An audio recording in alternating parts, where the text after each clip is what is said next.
مساء الفل، اخباركم ايه؟ يوم جديد عليكم، معاكم مصطفى ابو تريكه. طبعا هنتكلم النهارده على الصفقات اللي خلصت جوه النادي الاهلي، والرسمي والشبه رسمي، والراحلين الرسمي وشبه رسمي. طبعا هنتكلم على اول صفقات النادي الاهلي. محمد علي بن رمضان وقع رغبه انتقال للنادي الاهلي ب 3 مليون دولار. الصفقه الثانيه زين الدين بالعيد، مدافع السوبر لنادي اتحاد العاصمة الجزائري. الصفقة الثالثة إياد العسقلاني، مدافع الإسماعيلي السابق. الصفقة الرابعة هو تريزيجيه والنني. النني صرح قبل كده وقال إن هو عايز يعتزل جوه جدران النادي الأهلي، وتريزيجيه نفس الكلام، قال إن أنا مش عايز أجدد للنادي التركي وأنا عايز أرجع للنادي الأهلي، صفقة انتقال حر. وطبعا الاهلي عايز يعمل ماركات سيف نار، تدعيمات قوية جدا بسبب كاس العالم للأندية 2025. الراحلين موديست، أول الراحلين أنطوني موديست. معلول، معلول عايز يجدد ومش عايز يجدد. الاهلي عايز يجدد له بس يخفض راتبه وكمان يكون بالجنيه المصري، وطبعا معلول رافض لغايه دلوقتي. هنشوف الساعات القليله القادمه ايه اللي هيحصل مع علي معلول والنادي الاهلي.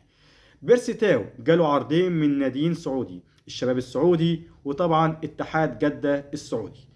طبعا بيرسي تاو عدى سن ال30 والاهلي عايز ينزل معدل الاعمار، وبيرسي تاو مش عايز يجدد وكمان عايز يعلي يعني الراتب بتاعه. احنا بنقول دلوقتي ان علي معلول عايزين نخفض الراتب بتاعه، بيرسي تاو هنعلي لك الراتب ازاي بتاعك؟ وطبعا عندنا ازمه في الدولار في النادي الاهلي. كريستو، كريستو احتمال كبير يكون اعاره لفيوتشر، عشان السنه الجايه هيكون لاعب فوق السن مش تحت السن، ورغبه كولر مش عارفين ملامحها ايه، مجمده طول الوقت دكه مش عارف ليه. على فكره موهبه جباره زي كريستو ما ينفعش يقعد دكه خالص على طاهر محمد طاهر ولا على بيرسي تاو ولا على حسين الشحات حتى.